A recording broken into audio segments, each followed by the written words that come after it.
The forever spoken word of reality itself, from the ALETHEON, Volume 1. The divine avataric self-revelation of his divine presence, Avatar Adidar Samraj. The source texts of my direct self-utterance and the always living word of reality itself, now and forever hereafter, spoken by me to absolutely every one and all and all. The source texts of my divine avataric word always communicate reality itself in present time.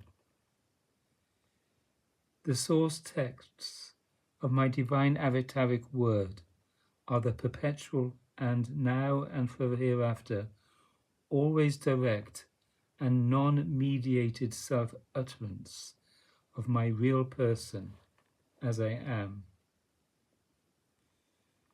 The source texts of my divine avataric word are addressed by me directly to every particular individual, personally, but also in and as reality itself, and thus eternally prior to the ego I.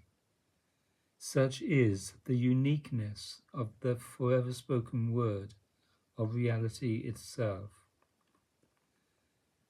No matter how many times you read or listen to my divine avataric word, every time you read it or listen to it, you will experience unique and distinct responses, unique and distinct subjective activity, and a distinctly unique circumstance altogether.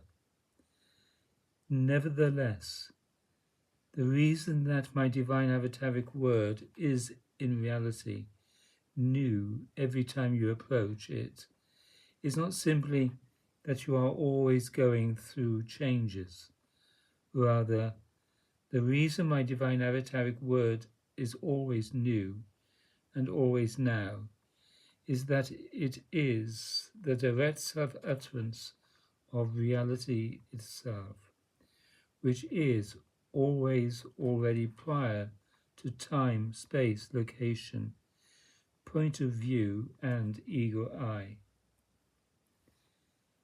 The conventions of everyday speech and writing are based on a social convention that is, in reality itself, untrue. The I of the presumed separate and independent self is an illusory, or, in reality itself, non-existing and abstract, and thus universal, and inherently non-personal identity, by which, as a device for social dramatization or relational reference, all common spoken and written language is proposed. My divine avataric word is not spoken or communicated from, or ultimately even to, the egoic point of view. It is commonly presumed merely as a matter of convention rather than of experiential observation that intelligence and thought are functions of personal identity, inherently associated with a central and constant source construct, which is the I thought, or a separate self, or a separate personal mind, identified as the origin of intelligence, thought, and action in general. However, in fact, confirmed by direct experiential observation, intelligence and thought are autonomous activities associated with the brain-body complex and with the structure and symbols of language itself, both verbal and abstract. Truly, the exercises of intelligence and thought go on constantly and, in general, without a context of I reference or of a separate self-presumption. Intelligence and thought are, in general, no more the evidence and the result of an active and central ego identity than any instance of mere perception, originating, as it does, from the simple contact between the brain-body complex and a source of sensation. The I reference is a conventional social representation and, in fact, no definable, quantifiable, or comprehensively identifiable separate self is, or even can be, observed.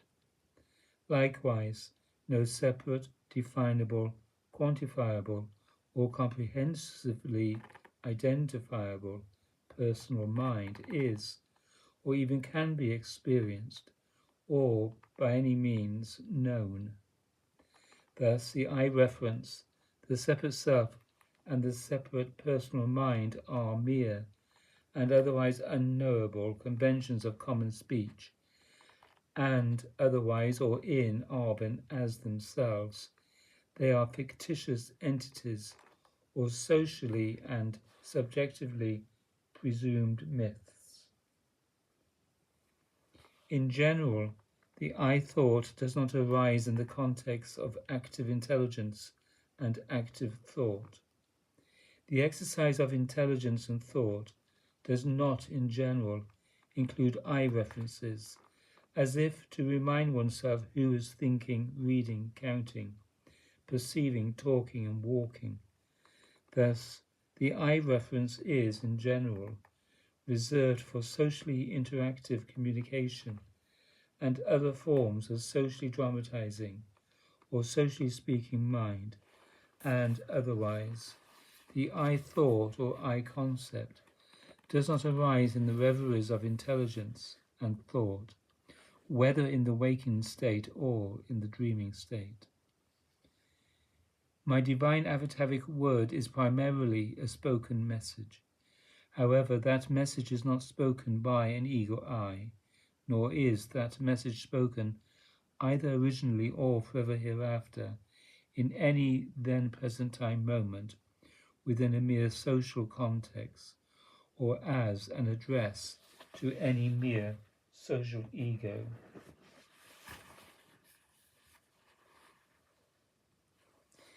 Written language is basically a representation or a picture of spoken language. Therefore, my divine avataric word is, in its written form, a visual representation or always now spoken textual sign that extends or self-radiates my egoless self-nature, self-condition, and self-state, which is the egoless self-nature, self-condition, and self-state of all and all. I spontaneously uttered the picture that is my every source text of divine avataric word, each of which is a by me given means whereby I speak from and as the reality position that is prior to egoity, prior to the body-mind complex, prior to conditional existence, and prior to time and space. Therefore, my written word is the speech or direct self-presentation of intrinsically egoless and self-evidently divine transcendental spiritual conscious light itself, and most perfectly self-awakened and self-evidently divine self-consciousness, the heart word of reality itself, which is the by me divinely avatarically self-transmitted inherent and tacit self-apprehension of being itself. Ordinary speech and written language are a theatrically conceived mode of communication, which as such is played upon the fiction of an ego I, much as a tent for social meeting is hoisted on a centre pole. Therefore, in the ordinary written language of English, the ego word I is commonly capitalized, and everything presumed to be, at least grammatically, subordinate to the ego I is shown in lower case. Indeed, everything that is grammatically and linguistically conceived to be other than the ego I is grammatically subordinated to the egoic I reference, and thus and thereby defined as not self.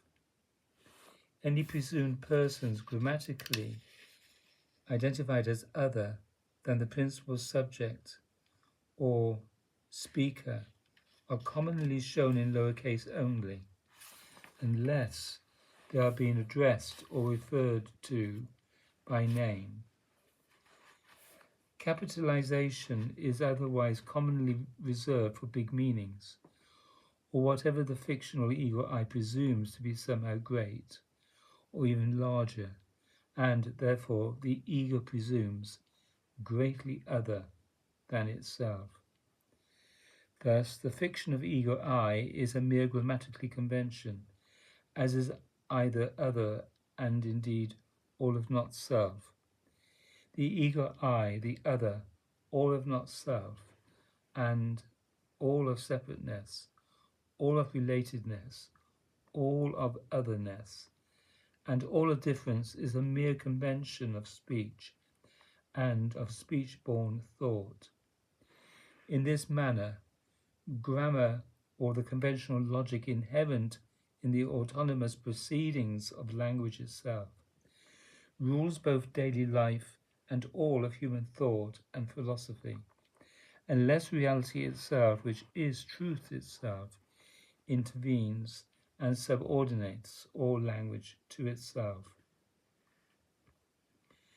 My divine avataric word of direct self-utterance is spoken from the inherently perfect self-position of reality itself, which is the true divine heart, or the context of prior and inherently free being itself, the ultimate self-nature, self-condition, source condition, and self-state that always already transcends the ego I, the conditional world or others and things, and the primary illusions of separateness, otherness, relatedness, and difference.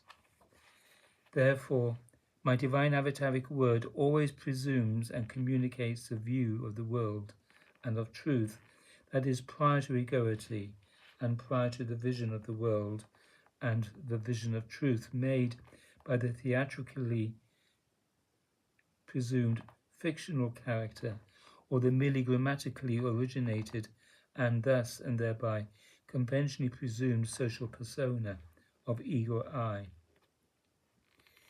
My divine avataric word is the spoken and written extension of my spontaneous intention to, by a causally effective means, awaken the root consciousness of every being to its real, egoless, transcendental, spiritual, and self-evidently divine self-nature, self-condition, and self-state. Therefore, the conventions of capitalization and non-capitalization in my source texts are word signals to the intrinsically egoless and self-evidently divine transcendental spiritual conscious light that is the every you of all my word, of all and all address. The only center pole of my divine avataric word is reality itself, the conscious light or true divine heart that is transcendental, inherently spiritual, intrinsically egoless, and self-evidently divine being itself. The uppercase written words represent or picture the reality truth of heart significance, and the lowercase words, by comparison, characteristically achieve significance as indicators or representations or pictures of conditional or limited existence. To read or listen to and understand my divine avataric word is to be a causally released from having to exercise the egoic vision and its separate and separative point of view. Therefore, read and listen to and recite and feel rather than merely think the words of my divine avataric message. The big and small letters of my texted gift always interrupt the common flow of mind and signal the heart of you that this moment is the necessary instant of self-awakening to be as you are. My divine avataric word is a form of my divine agency, an extension of myself, a means whereby I bless all and all. My divine avataric word is not independent of me. My divine avataric word is not a substitute for me. Therefore, as you read or listen to my divine avataric word, do not abstract yourself from me. Do not approach my divine avataric word as if it were a something in and of itself, separate from me. Do not make my divine avataric word into a substitute for me. Always use my divine avataric word rightly as a by me given means to turn to me. Only by turning to me and not merely to my explanations in mind can anyone receive the divine avataric gifts I offer to all and all by means of my all and all brightening word of heart. By turning all the faculties of body-mind to me, my true devotee tacitly locates me, and, in that ego-transcending devotional turning, and entirely by means of my avataric self-transmission of divine, bright, transcendental spiritual grace, my true devotee will, in due course, be whole-bodily, transcendentally, spiritually pervaded by me, and will thus and thereby, in the perpetual circumstance of turned to me devotion, realize perfect non-separateness from me. Da, da, da.